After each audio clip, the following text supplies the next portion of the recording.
Assalamualaikum warahmatullahi wabarakatuh. Salam dan bahagia Bapak dan Ibu guru hebat. Berjumpa lagi kita pada kesempatan ini dalam kegiatan webinar PMM yang syukur alhamdulillah kita masih diberikan nikmat kesehatan dan kesempatan untuk sama-sama berbagi ilmu dalam webinar ini. Bapak dan Ibu sekalian yang saya hormati, perkenalkan nama saya Rahmat Pratama Arif. Saya adalah penggerak komunitas Kombel Cerdas Batu Daa yang hari ini menjadi pembicara sekaligus pemateri pada webinar hari ini dengan tema membentuk kombel sekolah yang powerful. Nah, ini adalah satu tema yang menurut saya harus kita bahas dan kita bedah untuk bagaimana komunitas belajar itu bisa terbentuk sesuai dengan panduan yang ada, dan tentunya dia bisa berkreasi dan menciptakan inovasi dalam kombel itu dalam rangka menciptakan pembelajaran yang berpusat pada murid. Jadi kombel menjadi satu-satunya wadah bagi guru untuk menyalurkan aspirasinya dalam hal proses pembelajaran yang nanti akan dia sampaikan kepada para murid.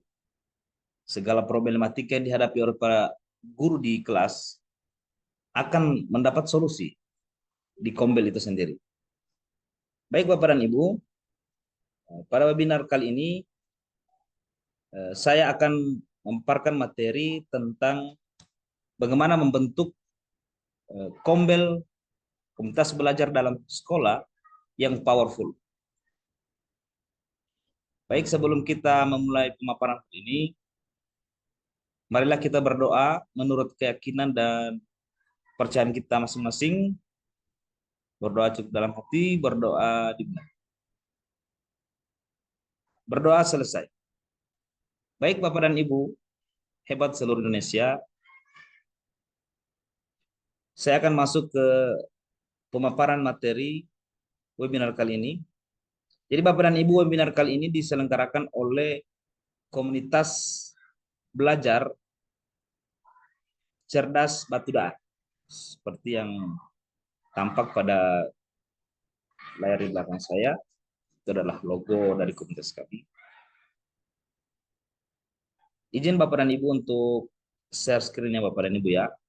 Ini mungkin sudah tampak di layar Bapak dan Ibu sekalian. Slide saya akan perbesar.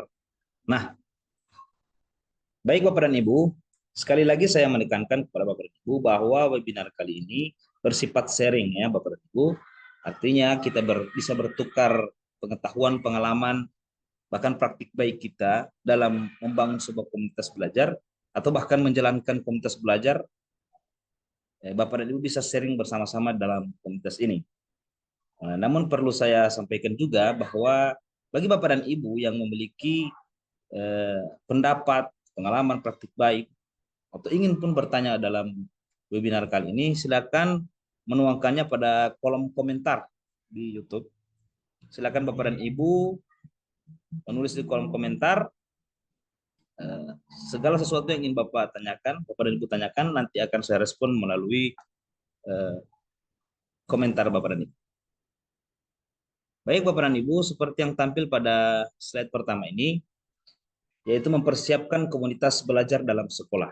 Sebelum kita masuk ke komunitas belajar itu sendiri, komunitas belajar ini menjadi sangat viral ketika kurikulum Merdeka ini mulai diterapkan di Indonesia. Kenapa demikian? Komunitas belajar ini sebenarnya dulu sudah ada yang namanya KKG, MGMP, dan sebagainya. Namun komunitas belajar di kurikulum Merdeka bertransformasi menjadi sebuah wadah bagi guru-guru untuk lebih mengaktifkan kolaborasi di sekolah maupun antar sekolah itu sendiri.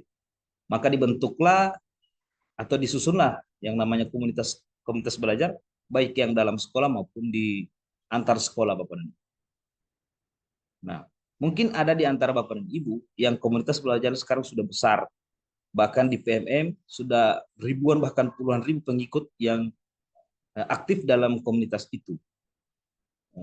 Tapi Bapak dan Ibu, kita tidak bisa membandingkan antara pengikut yang sedikit dengan yang tidak. Itu tergantung aktivitasnya di PMM sendiri. Apakah dia rajin membuat webinar, membuat praktik baik dan membagikannya. Dan bagi Bapak dan Ibu yang baru merintis komunitas belajar di sekolah maupun antar sekolah, bisa belajar sama-sama dalam webinar ini dan bisa belajar melalui PMM secara langsung. Bapak dan Ibu bisa melihat berbagai praktik baik yang dibagikan oleh rekan-rekan kita yang sudah sukses mengelola komunitas belajar. Baik Bapak dan Ibu, dalam membentuk sebuah komunitas belajar di sekolah, apa yang perlu kita lakukan lebih awal? Nah, tentu Bapak dan Ibu, kita harus memiliki komitmen dulu. Apa yang dinamakan komitmen itu? Nah, ini dia Bapak dan Ibu. Kesepakatan kelas. Nah, itu yang sering kita lakukan di kelas juga. Kita buat kesepakatan dengan siswa. Nah, kali ini kita akan buat kesepakatan atau komitmen dalam komunitas belajar Bapak dan Ibu. Nah, kesepakatan kelas itu akan tergantung kepada komunitas itu sendiri.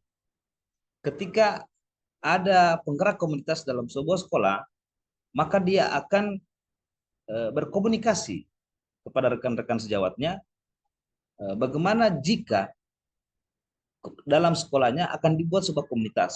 Maka di sini akan terjadi diskusi. Nah, setelah itu disepakati, maka buatlah pertemuan awal dengan menentukan kesepakatan kelas atau komitmen awal.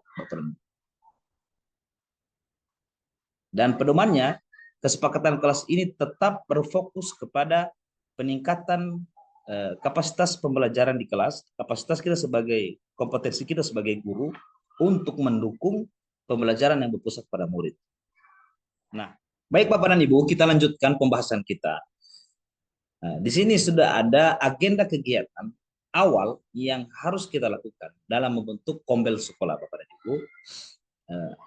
Ini terdiri dari 6 agenda. Yang pertama adalah pembukaan, perkenalan dan pembuatan kesepakatan. Yang kedua, penjelasan tentang tujuan kegiatan dan hasil diharapkan.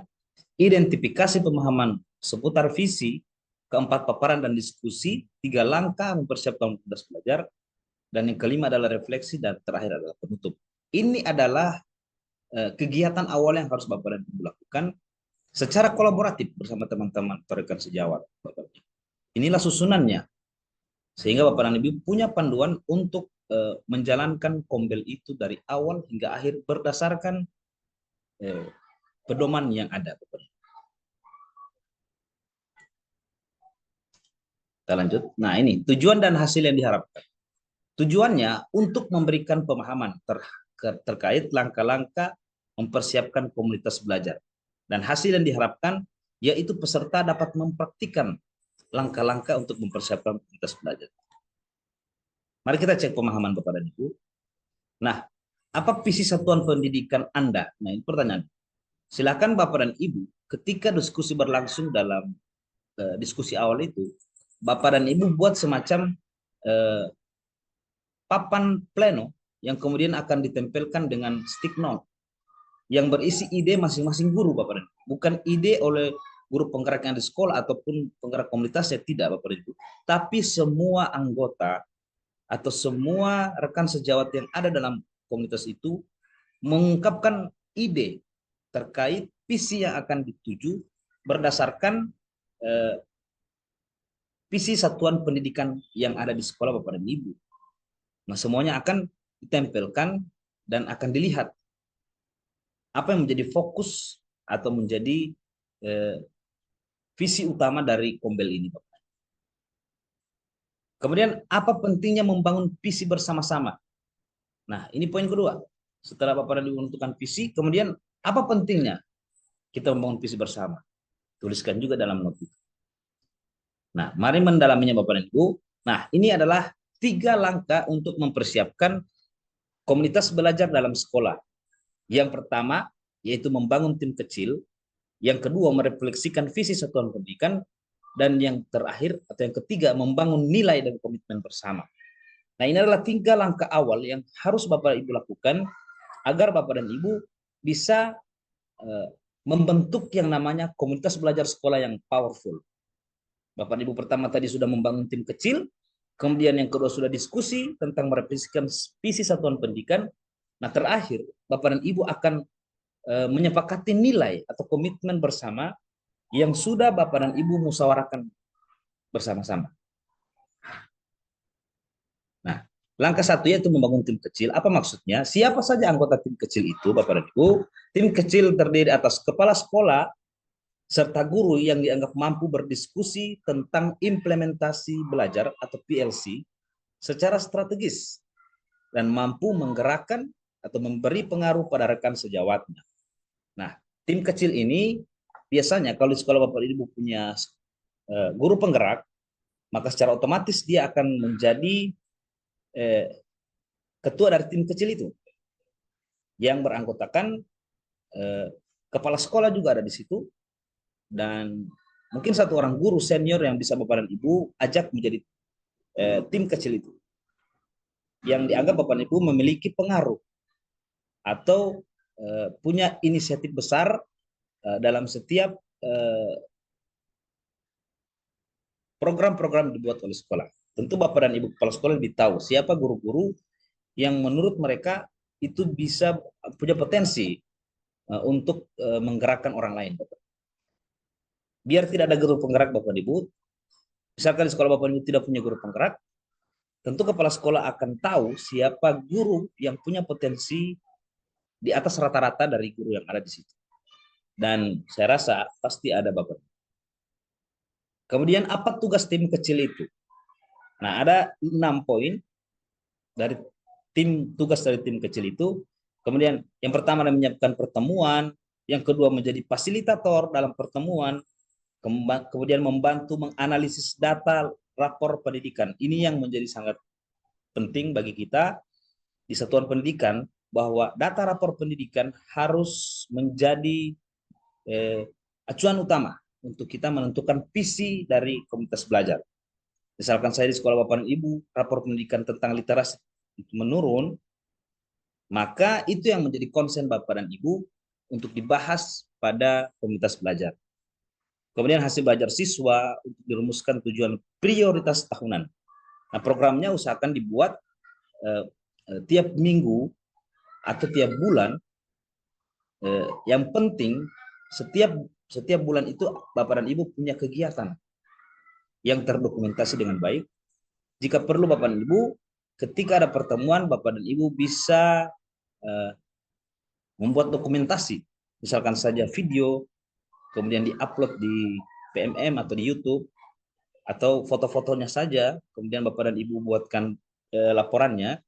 Itu bisa menjadi bukti bahwa komunitas belajar di satuan pendidikan itu jalan. Kemudian membantu data lapor pendidikan, menentukan tim belajar, mengidentifikasi guru potensial yang bisa menjadi koordinator tim belajar, kemudian bersama koordinator berkolaborasi untuk memastikan setiap guru dapat merasa aman dan nyaman dalam belajar, berkolaborasi, dan berkontribusi dalam komunitas belajar. Nah, di sini poinnya Bapak dan Ibu, kepala sekolah harus cermat dalam memilih tim kecil tadi. Siapa orang-orang yang dianggap berpotensi mampu menggerakkan orang lain. Kita lanjut tugas kelompok bagian 1, itu membentuk tim kecil. Silakan diskusikan dalam kelompok, ada tujuan penting pembentukan tim kecil tersebut. Nah, mengapa harus membentuk tim kecil? Ini alasannya Bapak Ibu, kepala sekolah yang mengawal perubahan tidak bisa secara langsung membawa gagasan perubahan ke dalam sekolahnya tanpa dukungan dari aktor kunci atau PTK di sekolahnya, pengajaran dan tenaga pendidikannya. Dia perlu mengidentifikasi orang yang tepat. Nah, untuk menggerakkan perubahan. Nah, ini dia. Kalau memang di sekolah Bapak Ibu punya guru penggerak, saya yakin komunitas belajar itu jalan Bapak dan Ibu. Namun, tidak semua sekolah yang punya guru penggerak itu tidak punya kombel. Banyak contohnya Bapak dan Ibu, ada sekolah-sekolah yang tidak punya guru penggerak, namun mereka mampu membentuk komunitas belajar yang powerful. Yang berikut, yang kedua, jika tidak dapat meyakinkan dan mempersuasi ide kita dalam kelompok kecil, kita akan kehilangan banyak peluang untuk bisa meyakinkan gagasan kita dalam kelompok yang besar.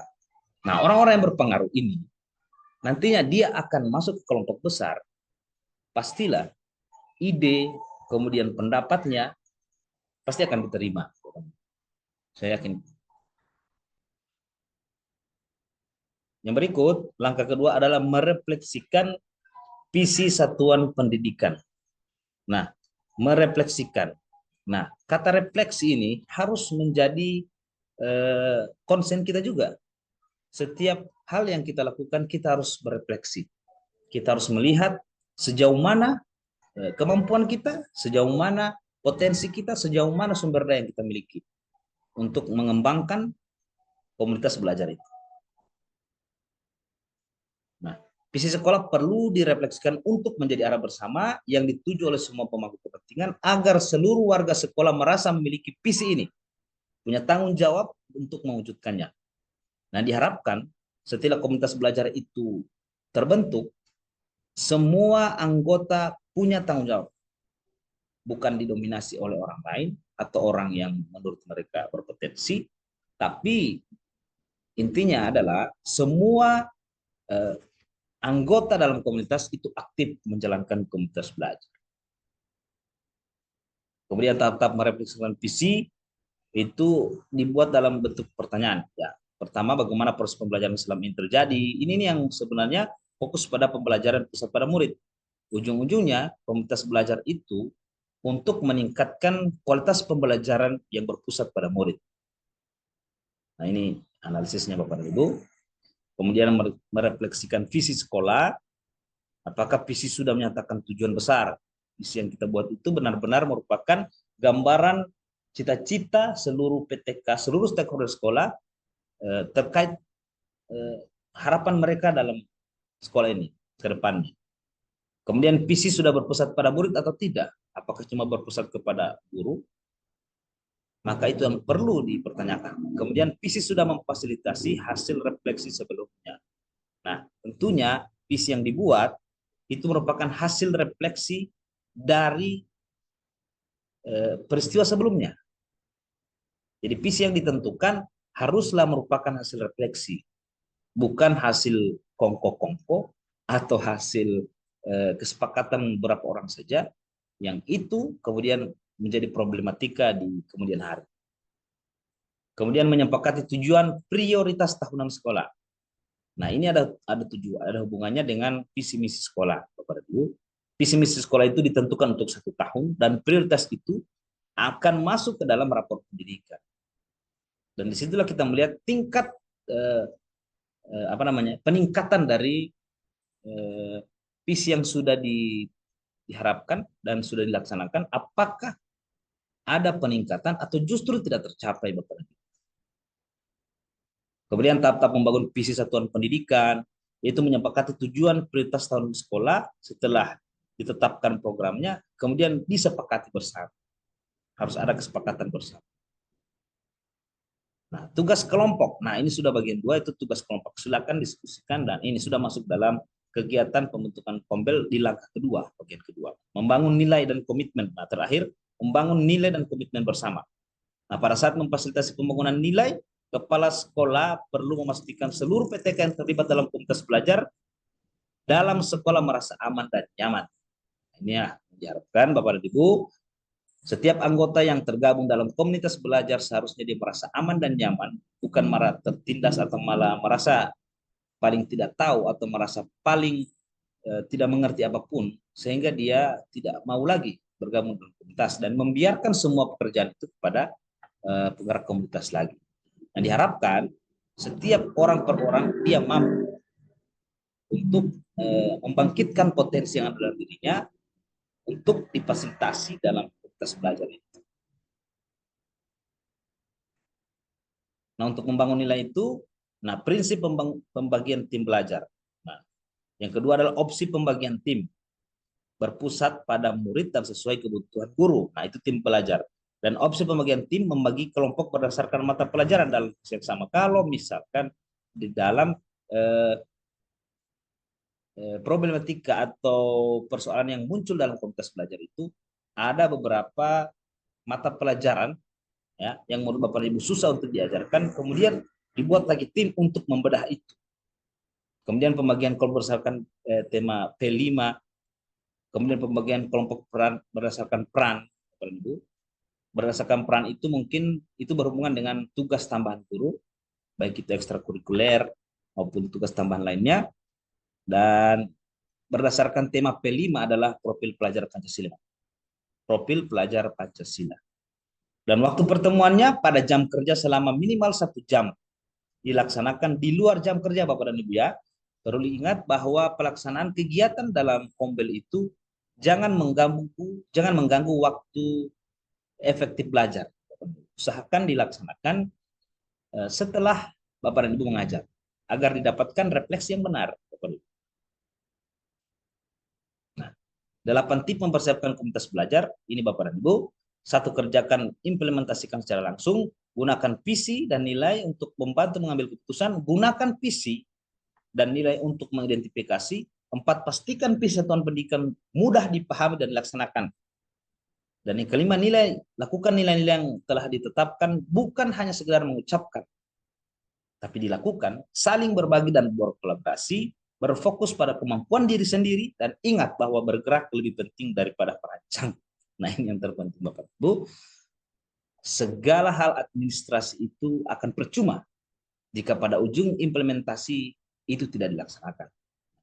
Seindah apapun administrasinya Bapak Ibu, kalau tidak ada implementasi yang jelas, yang konkret, dan praktik baiknya, maka sesungguhnya yang kita lakukan itu hanyalah membuat dokumentasi saja. Dan tidak ada hal yang kita tingkatkan, dan tidak ada potensi yang muncul di situ Bapak. Nah, kemudian kita mari melakukan refleksi. Apa hubungan antara 3 langkah mempersiapkan komunitas dengan materi 3 ide besar dan 5 dimensi komunitas belajar yang dipelajari pada materi sebelumnya? Nah, kita lihat apa hubungannya. Nah, setelah mempelajari materi hari ini, saya memahami bahwa mari kita berefleksi Bapak Ibu, apa yang Bapak Ibu pelajari tentang 3 ide besar tadi. Dan tentu Bapak dan Ibu akan merefleksikan itu. Ternyata komunitas belajar itu sangat membantu kita dalam menentukan langkah perbaikan Bapak dan Ibu. Dan yang terpenting dalam sebuah komunitas belajar, kita didorong sebagai guru untuk memiliki paradigma long life education. Ini poinnya Bapak dan Ibu. Kita didorong sebagai guru-guru untuk belajar dan terus belajar. Karena sesungguhnya kita memberi pelajaran, maka kita harus rajin belajar Bapak dan Ibu. Kita memberi orang lain untuk belajar. Kita mengajak siswa kita untuk belajar. Kemudian diri kita sendiri tidak mempelajari, tidak mau merefleksi diri sendiri, maka itu sama saja dengan tidak memberi tuntunan kepada murid kita. Ingat Bapak dan Ibu, trilogi pendidikan yang diajarkan oleh Bapak Ki Hajar Dewantara, dan apa yang sudah kita dapatkan pada modul guru penggerak Bapak dan Ibu, sesungguhnya kita adalah orang-orang yang harus mampu menggerakkan diri kita, murid kita, dan orang-orang di sekitar kita untuk sama-sama mencapai tujuan merdeka belajar. Inilah yang dimaksud merdeka belajar. Adalah upaya kolaboratif dari kita, dari murid, dan dari rekan sejawat untuk memajukan pendidikan. Dan disitulah transformasi pendidikan yang kita tuju. Baik Bapak dan Ibu, terima kasih telah membersamai saya selama berapa waktu ke depan ini. Saya berharap Bapak dan Ibu bisa memahami apa yang saya sampaikan. Jikalau Bapak dan Ibu masih punya pertanyaan dan masih ingin mendapatkan informasi lanjutan terkait materi ini, saya membuka komunikasi melalui WA. Jadi akan saya sematkan nomor WA saya di WA grup ya Bapak dan Ibu, di kolom komentar YouTube, dan juga saya akan menyematkan email saya Bapak dan Ibu supaya kita bisa berkomunikasi lebih intens lagi terkait pendalaman materi membangun atau membentuk komunitas belajar sekolah yang powerful Bapak. Dan saya berterima kasih kepada Bapak dan Ibu yang sudah dengan senang hati menyimak video ini, menyimak webinar ini. Sekiranya Bapak dan Ibu mendapat manfaat ya Bapak dan Ibu, saya doakan Bapak dan Ibu sehat selalu, dan saya doakan Bapak dan Ibu terus memiliki semangat untuk belajar, belajar dan belajar Bapak dan Ibu. Karena saya sampai hari ini juga masih belajar Bapak dan Ibu, jadi saya pun butuh Bapak dan Ibu untuk mengembangkan diri saya. Mungkin hanya ini dari saya Bapak dan Ibu. Jika ada yang mau ditanyakan, silakan ditulis di kolom komentar Bapak dan Ibu. Demikian dari saya. Billahi taufiq wal hidayah. Wassalamualaikum warahmatullahi wabarakatuh. Salam dan bahagia.